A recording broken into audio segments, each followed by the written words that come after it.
man, a good Christian, was lying on a ditch in the side of the road in the middle of nowhere. A priest went by and ignored him. Then another priest went by pretending not to notice. Then a Samaritan came by and helped the guy, cleaned him up, and took him someplace safe. And the moral of the story, I would have said, is that if you're a good Christian, people will be compelled to take care of you. Even terrible people like Samaritans. And I would have said, you can't really count on the priests of other faiths. Maybe not even the priests of your own faith, because they only care about power. But, and I'm sure this won't surprise you, I see it a little differently now. Now I know that when people of Jesus' time heard that story in their context, they understood a more nuanced backstory without him even having to tell them. You see, the road where the story was set wound down a steep hill from the busy market city of Jerusalem down to the sunny beach resort of Jericho. And Samaria was along the route. The Jewish priest and the Levite, who's an assistant priest, were going down the road. They were going from Jericho, from Jerusalem to Jericho. So they were probably on their way to vacation. And the Samaritan, for all we know, he was on his way to work. And he was a wage earner. He might have been seeking a distraction, a way of showing up for work late, but still having been a good guy. The way many of us might on a particular kind of day. Now, if I were telling a similar story today, I wanted to get that point across, the point that Jesus was trying to make, using this place as a metaphor, I'd say somebody was robbed on Route 1, going from Warwick to Point Judith in August. And then a guy from North Kingstown stopped to help. It would mean something completely different, wouldn't it? And now, if you were a diehard South Kingstown Rebels supporter, and you don't like those North Kingstown skippers, you might think, imagine that, a skipper with good intentions. Now, we all know there is nothing wrong with people from North Kingstown. And there was nothing wrong with Samaritans back then. It was just a little regional rivalry, like the one between Providence and Boston, or Massachusetts and any other state in New England. I mean, how bad can Samaritans be? One of them helped out by spending his own time and his own money.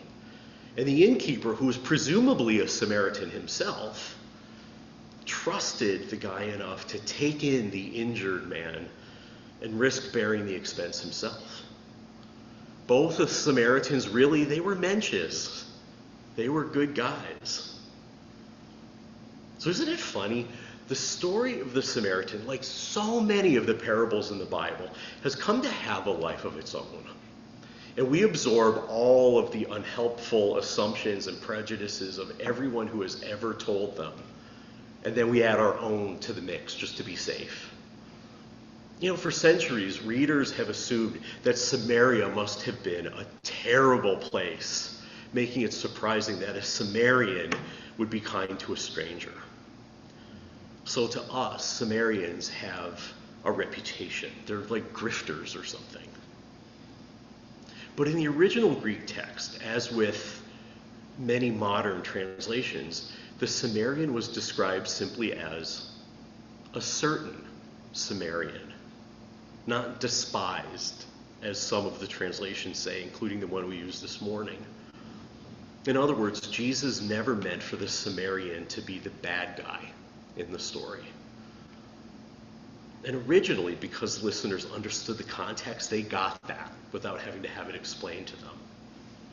So the first time I had to really grapple with this parable as a minister in training, I got that because I'd been taught the background. But I was still sure that the priest and the Levite were awful.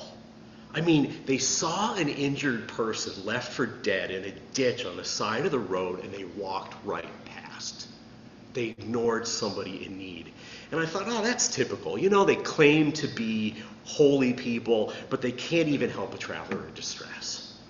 And I vowed I would never be that kind of religious leader. Never. Well, then I actually became a religious leader. When I was first ordained, I was working in a street ministry in the Tenderloin district of San Francisco, accompanying folks who were most often described as homeless, even if they were housed.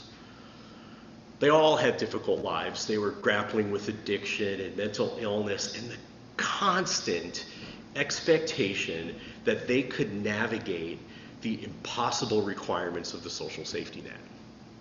They needed a lot, and they demanded a lot. And at least once a week, in the middle of the night, somebody would ring my doorbell with some self-created emergency, always having to do with money. So it could be exhausting. So one day, after a particularly hard week, I was walking home on the eve of my day off, and I was looking forward to having a cocktail and a nice bath and a really good night's sleep. And up ahead, I saw one of those people that I accompanied, somebody who always needs something, somebody who always had drama, and I couldn't. I just couldn't. I knew that if I met up with him, I would be so impatient that I would end up doing more harm than good. So guess what I did? I ducked behind a sign, and I crossed the street and went to the next block.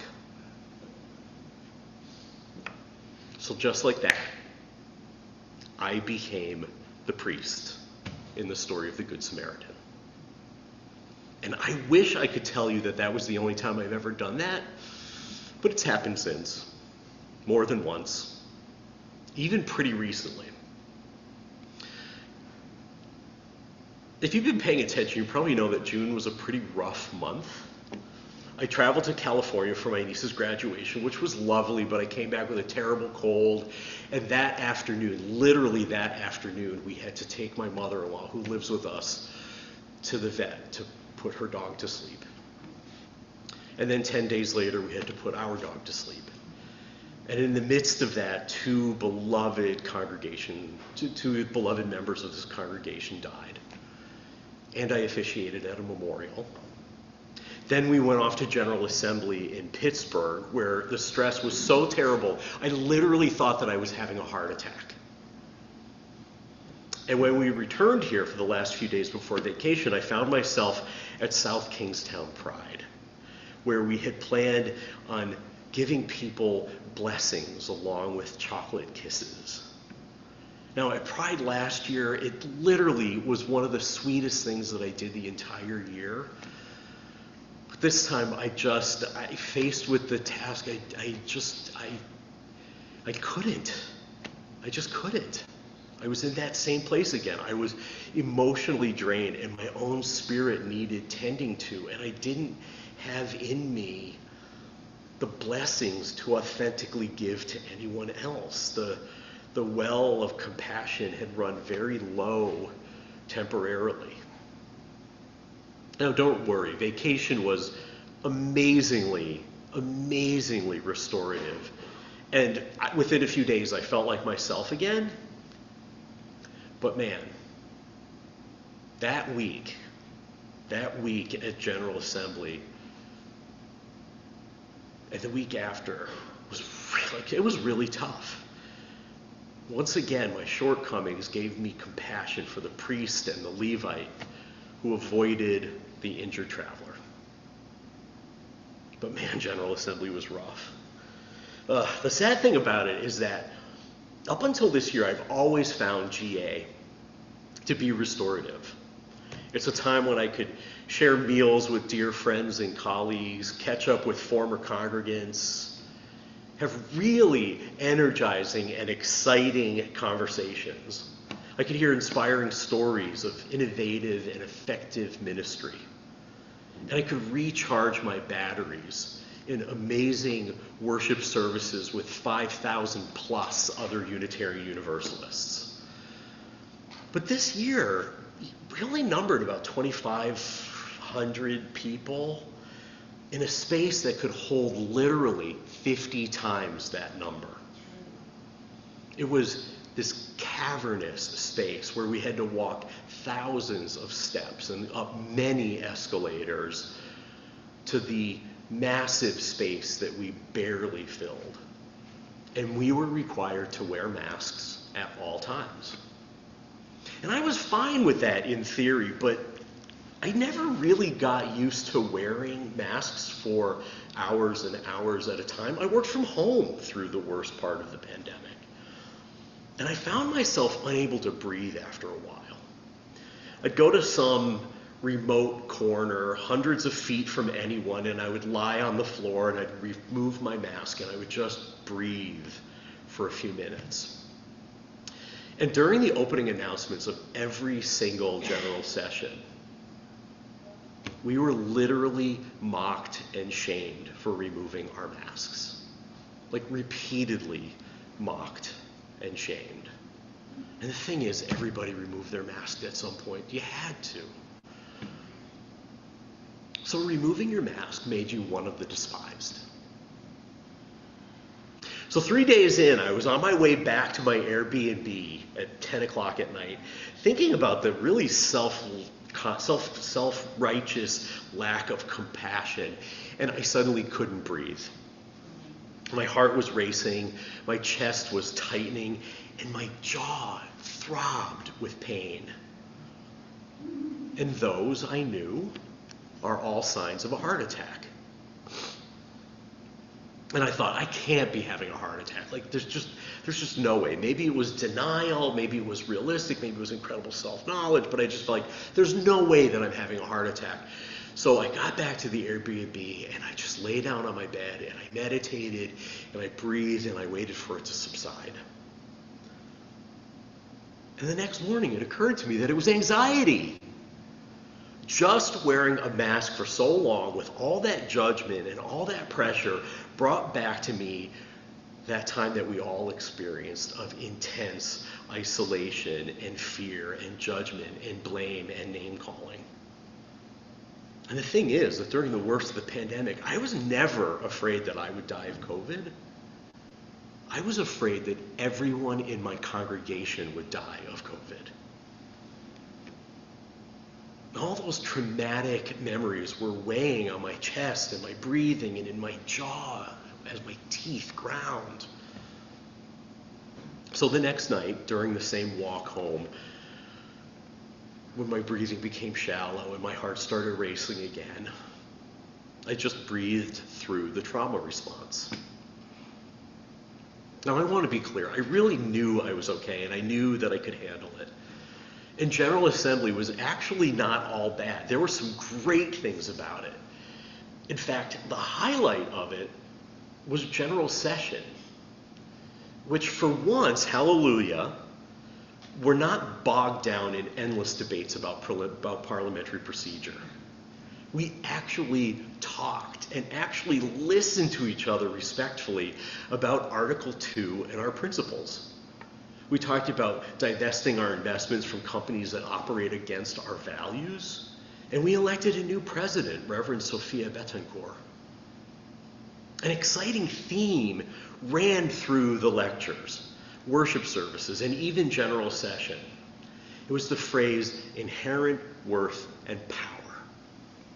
Not inherent worth and dignity, the key phrase of our first principle that we affirm in our covenant between congregations.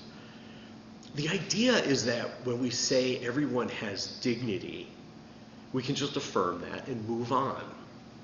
If we disagree with another UU speaking at the microphone or changing something in our beloved congregation, we can affirm their worth and dignity, agree to disagree, and keep moving. And if we disagree with the Samaritans of the world or with the super wealthy CEOs of oil companies that we want to divest from, well, that's a little harder. It's so much easier to just demonize people with power. But we can aspire to affirm their dignity and just move on. But when people operate in the world with little or no power, when they're judged harshly and oppressed or violently abused because of poverty, skin color, gender expression, affectional expression, or the place where they live, just saying they have dignity, just affirming their dignity isn't enough. We're still required to do something if we're going to live into the values that we claim to uphold. So talking about inherent worth and power feels more relevant than inherent worth and dignity. It's a reminder that we do have power, and in any situation where we have more power than another person, especially when they're being oppressed, we are required to use that power to create change, to share that power, perhaps even to cede that power, to give it up in order that someone else may be lifted up. As much as I've loved our principles, as much as they have informed my preaching and teaching in our congregation and communities, the repeated use of the phrase inherent worth and power has made me even more willing to embrace a conversation about our principles. So in case you didn't know, a huge supermajority of delegates from our congregations attending GA in person and from home voted to embark on a year of conversation about adopting a new expression of our principles, which technically is Article 2 of the bylaws of our Unitarian Universalist Association of Congregations. The proposal is that our principles be replaced by 7 words arranged in a circle. Interdependence, equity, transformation, pluralism, generosity, justice, and love. Love is at the center, appropriately. All of our congregations now have a responsibility over the next year to have conversations about this proposal, these new 7 words. So in the coming year, 7 of our monthly worship themes will be those words, beginning with generosity in October. And we'll also have lots of formal and informal conversation about the 7 words. And as we do that, we have to be mindful that for many, embracing a new way feels like a requirement to give up an older, more established, beloved way. And the reality is that change can be scary, especially for folks who have already lost a lot and find themselves sometimes no longer recognizing this Unitarian Universalism as the Unitarian Universalism they joined decades ago. It's going to be important as we have this conversation that we treat each other kindly, that we pay attention to the fear and anxiety we embrace as we embrace new energy, to affirm one another's power, and maybe even give up some of our own power in the process. This whole thing is going to be a lot like living the parable of the Good Samaritan. It's going to be a journey, a long, windy journey. Each of us will sometimes feel like the person in the ditch, beat up and left alone. Each of us will sometimes feel like the Samaritan, presumed to be a bad actor even as we're doing the right thing. And each of us will sometimes feel like the priest or the Levite, needing to tend to our own needs now in order to carry on compassionately and effectively later. If we're going to do this and do this well, we can't make the process its own kind of traumatizing and re-traumatizing experience. But I know we can do this without shaming each other. I know we can do this work well as we allow each other the time and the space we need to care for ourselves and rejuvenate. I know we can care for each other as we do this, because this is a community where we do care about each other. We may not be perfect at it all the time, but ultimately, we want to do the right thing, and we want to do it together. So it's going to be a very interesting year. I'm glad you're here for the journey. So let's rise now for our closing hymn and remain standing until the very end.